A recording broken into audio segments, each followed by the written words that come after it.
Bab 285. Mengeluarkan racun. Melihat keempat jimat di tangannya dengan tatapan rumit, Winda Liu menghela nafas dan berkata, "Saudara Yang, apakah kamu benar-benar tidak ingin mempertimbangkannya lagi?" Dia benar-benar tidak ingin menyerah. Dengan bakat warrior Yang, jika masuk ke Sekte Pedang Langit, entah itu bagi Sekte Pedang Langit ataupun bagi warrior Yang, itu adalah hal yang baik. Warrior Yang menggelengkan kepalanya dan menolak lagi. Jika ibunya sudah terselamatkan, dia mungkin akan membawa ibunya ke wilayah lain, tetapi sekarang, ibunya masih terkunci di Istana Bunga, jadi dia sama sekali tidak akan pergi ke wilayah lain.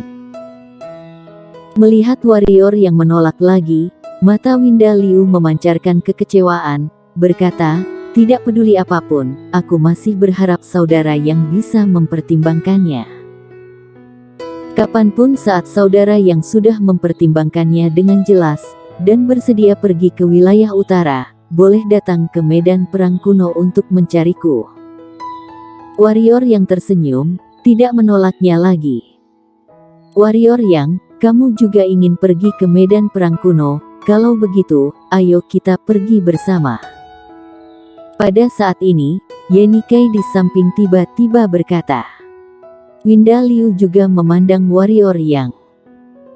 Warrior yang melirik Jerry Leng, yang terbaring di tanah masih menggeliat, lalu menggelengkan kepalanya, dan berkata, "Kalian pergi dulu, aku masih ada urusan yang harus ditangani." Winda Liu mengangguk dan berkata, "Sampai jumpa di medan perang kuno." Sampai jumpa di medan perang kuno. Warrior yang tersenyum. Setelah Winda Liu dan Ye Nikai pergi, warrior yang menoleh, melihat Jerry Leng yang terbaring dan kejang-kejang di tanah. Pada saat ini, Jerry Leng masih menggeliat, tetapi matanya terbuka, hanya saja matanya dipenuhi dengan kepahitan dan ketakutan yang mendalam. Tampak jelas, saat ini dia tidak sabar untuk memakan daging warrior Yang dan meminum darah warrior Yang. Mengabaikan kebencian di mata Jerry Leng, warrior Yang berkata dengan suara rendah, "Sepertinya sekarang kamu juga sudah tahu tentang situasimu sendiri. Aku tidak akan berbicara omong kosong, katakan padaku semua yang kamu ketahui. Jangan sembunyikan apapun, karena jika begitu, kamu akan tersiksa dengan tragis. Jika aku mengatakannya, apa kamu akan membiarkanku pergi dengan baik?" Jerry Leng berkata dengan suara serak. "Membiarkan dirimu pergi dengan baik." Sudut mulut warrior yang mencibir dan berkata, "Jika kamu ingin mati, mengapa kamu tidak menggigit lidahmu untuk bunuh diri? Atau meledakkan diafragmamu? Karena tidak ingin mati, maka jangan berpura-pura di depanku, ceritakan semua yang kamu tahu. Adapun apakah kamu mati atau tidak, itu tergantung pada penampilanmu sendiri." Jerry Leng terdiam. Tentu saja dia tidak ingin mati, jika tidak, saat dia terjebak oleh macan tutul ungu, dia seharusnya bunuh diri. Tapi dia tidak melakukannya, artinya, dia masih ingin hidup. Tapi dia tahu, untuk bisa tetap hidup, maka harus mengkhianati organisasi, dan mengkhianati organisasi sama saja dengan mati, hanya saja mati lebih lambat. Mati lebih lambat, ini artinya, masih punya waktu untuk hidup. Memikirkan hal ini, Jerry Leng perlahan menutup matanya, dan berkata, "Apa yang ingin kamu ketahui?" Mendengar ini, sudut mata warrior yang berdenyut, hati merasa lega. Meskipun mulut berkata pihak lain takut mati, tetapi insting mengatakan kepadanya bahwa pembunuh di depannya tidak takut mati. Pihak lawan seperti ini, seharusnya ada alasan khusus. Tentu saja, dia tidak tertarik untuk mengetahui alasan khusus ini, asalkan pihak lain tidak bunuh diri, maka dia setara dengan bertambahnya seorang anak buah pembunuh super. 1/4 jam kemudian, saat Jerry Leng menyelesaikan kalimat terakhirnya, raut wajah warrior yang tampak jelek. Karena perkataan dari Jerry Leng, dia mengetahui, kali ini yang mengundang mereka bertiga untuk membunuh diri bukan sekte hantu dan partai Yuan atau Istana Bunga, tetapi sekte pedang itu. Mengenai sekte pedang, warrior yang tidak memiliki kesan yang baik tentang sekte pedang, tetapi di hadapan Sheila King, dia masih membantu sekte pedang dalam banyak hal. Namun, sekte pedang tidak hanya tidak tahu berterima kasih, malah memiliki niat membunuhnya beberapa kali. Kali ini, dia langsung mengirim seorang pembunuh untuk membunuhnya. Sekte pedang. Warrior yang menarik napas dalam-dalam, matanya penuh dengan hawa dingin. Kali ini, dia menyetarakan posisi sekte pedang dengan Istana Bunga. Apa yang akan kamu lakukan padaku? Di saat ini, Jerry Leng yang tergeletak di tanah tiba-tiba berkata. Warrior yang menarik kembali pikirannya, memandang Jerry Leng, dan berkata, insting memberitahuku bahwa kamu mungkin tidak takut mati. Jerry Leng tersenyum dengan tragis, matanya penuh ekspresi mengerikan, dan berkata, musuhku belum mati, mana mungkin aku akan mati. Musuh. Warrior yang mengerutkan kening. Mengetahui hidup dan matinya berada di niat pikiran warrior yang, Jerry Leng tidak berani bertingkah sombong dan bermusuhan, berkata dengan suara yang dalam, kamu mungkin tidak tahu bagaimana cara organisasi 5 pembunuh ini melatih pembunuh. Biarkan aku memberitahumu bagaimana mereka melatihnya. Mereka melatih pembunuh sejak usia dini, yaitu, mereka secara khusus mencari anak-anak di bawah 10 tahun untuk dilatih. Mereka akan mencari anak-anak yang memenuhi syarat di seluruh dunia, asalkan mereka menemuinya, mereka akan membawa anak itu pergi dan memulai pelatihan di usia muda. Untuk menjadikan anak-anak ini alat pembunuh yang sempurna, mereka membiarkan anak-anak ini membunuh kerabatnya sendiri secara pribadi. Membiarkan mereka membunuh kerabatnya sendiri secara pribadi. Ekspresi di wajah warrior yang sedikit berubah, organisasi 5 pembunuh ini sangat tidak normal.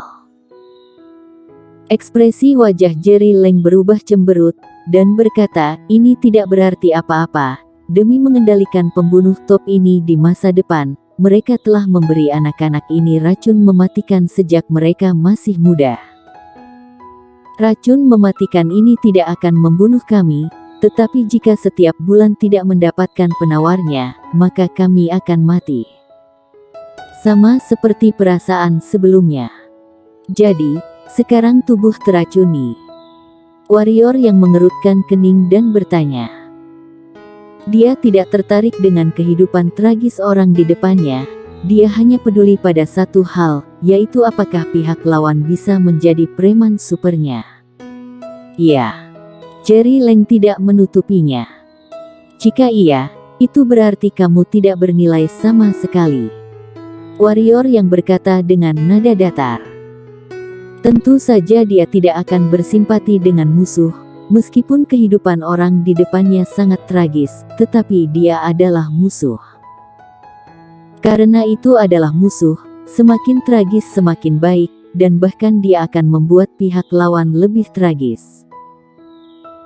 Selama bertahun-tahun, warrior yang telah memahami sebuah kebenaran, boleh saja bersimpati, tetapi jangan bersimpati kepada musuhmu, karena bersikap baik kepada musuhmu berarti bersikap kejam terhadap dirimu sendiri.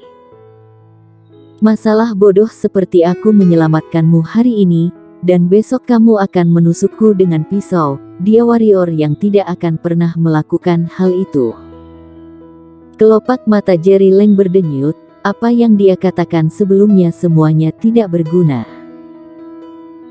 Benar, alasan mengapa dia mengucapkan kata-kata sebelumnya adalah untuk mendapatkan simpati warrior yang, asalkan warrior yang bersimpati padanya, maka selanjutnya dia hanya perlu mengorbankan sesuatu, atau kebebasan, ingin bertahan hidup, maka bukan lagi hal yang sulit. Tapi sekarang, warrior yang tidak hanya tidak bersimpati sedikit pun, tetapi malah ingin membunuhnya karena dirinya sudah tidak bernilai. Apakah ini masih manusia? Apakah ini manusia? Beri aku satu alasan untuk tidak membunuhmu, atau kamu bunuh diri saja. Warrior yang berkata pelan. Beberapa saat, Jerry Leng kemudian berkata, jika kamu dapat menawar racunku dan membantuku membalas dendam, nyawaku ini adalah milikmu.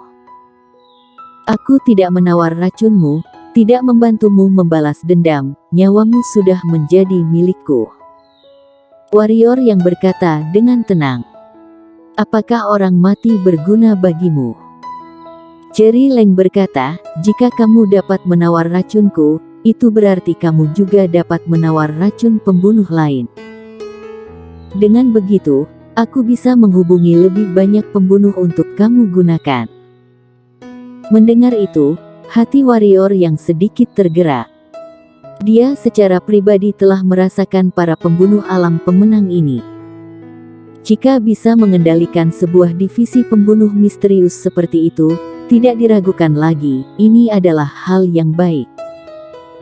Kalian berada di bawah kendali organisasi 5 pembunuh, tetapi saat datang kepadaku, aku akan menggunakan cara yang sama untuk mengendalikan kalian.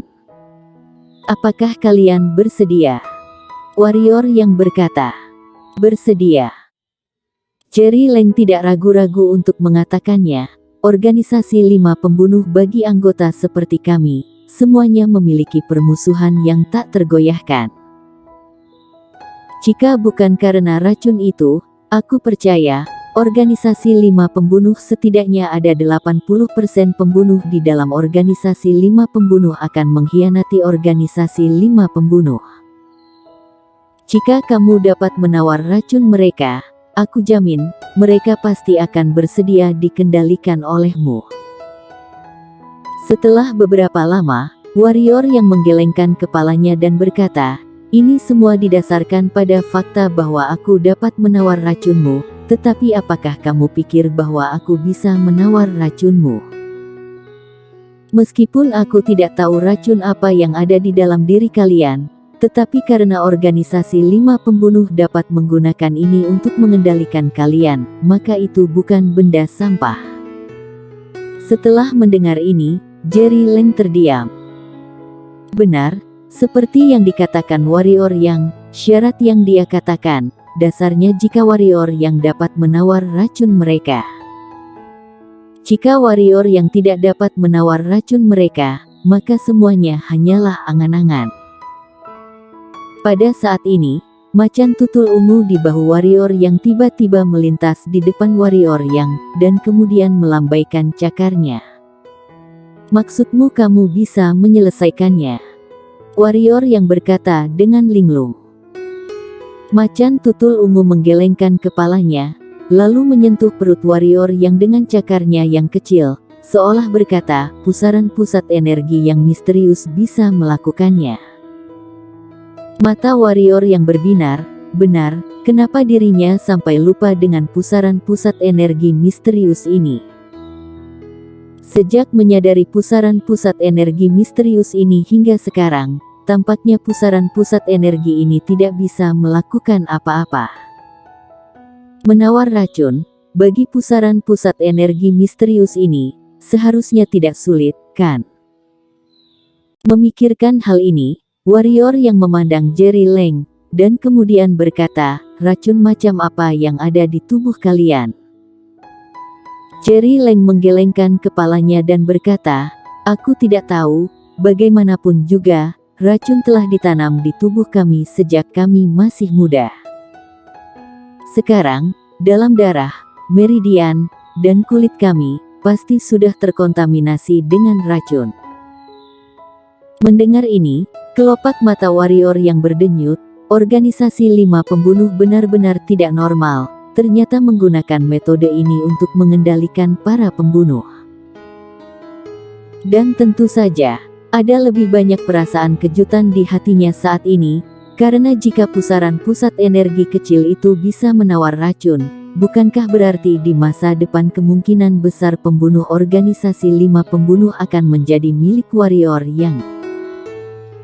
Jika pembunuh ini digunakan sebagai kekuatan bantuan, maka di masa depan menghadapi istana bunga atau kekuatan lain, maka warrior yang akan memiliki kepercayaan diri yang tinggi. Menarik pikirannya, warrior yang berjalan perlahan ke sisi Jerry Leng, lalu mengulurkan tangannya ke bahu Jerry Leng. Segera kesadarannya memasuki tubuh Jerry Leng dan mulai memeriksa.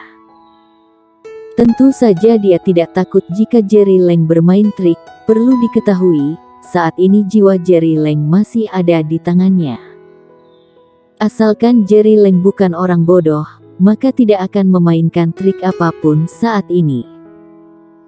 Saat bahu Jerry Leng bersentuhan dengan lengan warrior yang, cahaya dingin melintas di mata Jerry Leng, tetapi segera cahaya dingin itu menghilang. Memang, saat itu adalah waktu terbaik untuk membunuh warrior yang, tetapi dia menyerah, karena dia tidak yakin. Bersambung.